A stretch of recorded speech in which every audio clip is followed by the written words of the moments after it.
we're going to be talking with Sean Rose. Yes, Mr. Sean Rose, reporter extraordinaire. We're going to be talking about the stories making the news this week. Brother Sean, what's up? How are you doing, Cromwell? How are you doing, visitors? Good to be back. And I should say, Edgerenka, that we have heard some pretty interesting reviews from many viewers who look at the Spotlight program, and in particular the Spotlight Top News segment, and they have been giving us some very interesting feedback, rave reviews, I can sum it up as, and we welcome that. Welcome all our viewers. The spotlight tonight shines on the Cruise Pier Development Project. We can say without a doubt that work has begun, and today JTV News, we took time out to go to the site and hear what's happening. We spoke to a gentleman who goes by the name of Stuart Lowe, and he told us pretty much that things are online, on stream, and they are expecting to see much more equipment. Already there are equipment there on site, and they're expecting much more equipment and materials to come within the next few weeks. He's saying, of course, from the outset that they expect to complete the project on time. That is the extension aspect of the cruise pier, while the land side development aspect of the works are expected to be completed sometime in late 2015. Let's hear from Mr. Lowe as he gives us his synopsis of works at this time. Yes, work's begun. What's going to happen in the next few weeks, you'll probably see a few more cranes arriving, a few more barges, tugs, and there's more to come. And obviously we're going to pick up speed, program, more manpower, more equipment is arriving every week on schedule as well.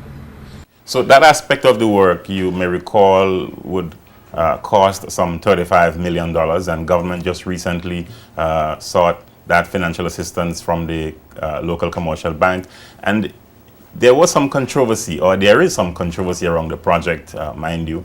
Of course, Minister Vanterpool, that's the Minister for Communications and Works, Honorable Mark Vanterpool, said that there were some distractions surrounding the project. He's saying that the call for a commission of inquiry in relation to the Public Accounts Committee report in the very same cruise pier project was a sort of a scare tactic, as he puts it, to more or less scare away the commercial banks from wanting to finance the project. Let's hear him as he spoke at the opening of the Taxi Academy on Monday at the HLSCC.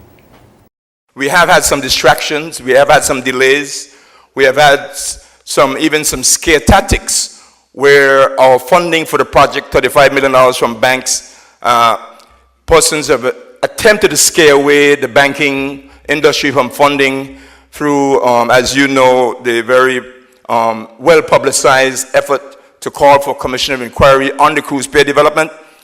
Nonetheless, we're forging forward.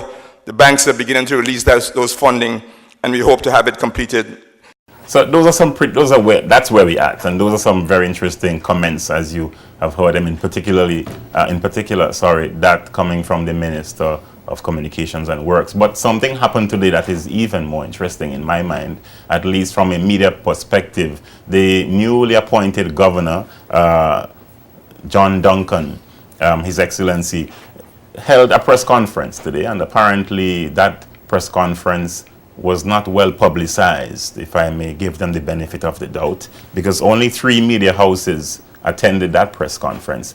And at that press conference, according to reports from one of the media houses that attended, the governor is expected to review the call for a commission of inquiry into the project, and he's saying that when he seeks professional advice from BVI and the UK sources, he's expecting to have a decision by year end, pretty much, on whether to proceed with a commission of inquiry.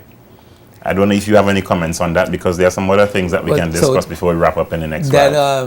That sounds like then a formal request was made for a commission of inquiry, because I know that was one of the questions that we had, whether someone in fact made a formal request to the governor to conduct a commission of inquiry. So if he has it under consideration, that seems to be the inference there. It would be a real disservice to the country, really, for the governor, in my view, for the governor to call for a commission of inquiry, because I looked at the PAC report, I read the Auditor General's report, and basically you have some allegations, some aspersions, some potential conflict of interest, some potential this or maybe or perhaps, but nothing that I could see that was substantial in to cause any real serious concern. To me, it's a very simple matter. The industry executives and partners and players made it clear many years ago to the leaders of the BVI that they were building bigger ships, and the pair that we had would not be able to accommodate those ships. They went from a 100,000 ton ship to a 180,000 ton ship, and you needed a wider and a longer pair. Also, as you know, Sean, the port, it wasn't as welcoming as, or I should say, it could be more welcoming. Yes. We had what we affectionately call a tent city on the port, and the cruise industry wants their passengers to have a better visitor experience in the territory, and we had to move quickly by 2015 to accommodate them, or else we would lose our cruise tourism industry. And the cruise tourism industry is approximately 20% of our tourism product, and in a situation where we need all the money we can get, we certainly can't afford to lose 20% of our tourism product. So, both governments were between a rock and a hard place and needed to work quickly. Because of the financial situation that the last government was in, it wasn't able to get the funding, wasn't able to go ahead with the project as was needed. Fortunately, this government came in and stabilized the financial situation, gained the confidence of the United Kingdom, and is able to now borrow money and use existing borrowed money to build infrastructure and to fund the project. And so we're moving forward. We had some little hiccups in the beginning. I think those hiccups were ironed out. Perhaps some shortcuts were taken because we need to get this done by 2015. And I think we need so to, far it's on course. I mean, let's not overlook the fact that the opposition, they do have a role to oppose, expose, and hopefully depose. And in doing so, they have raised some concerns regarding the project, at least as it pertains to the processes involved in going about, getting the project started. But when we take into consideration the passion expressed by the minister, one can safely say that it is likely that there may not be a commission of inquiry, as well as there may very well be. For us at this point, both as media practitioners and as citizens, but there are a couple of things that are happening that we ought to take a look at. One of them is the fact that, one, from a media perspective, here is a new governor coming and having a press conference. Mind you, all media not being present is a major concern for myself as a media practitioner and for all media houses and the territory for that matter.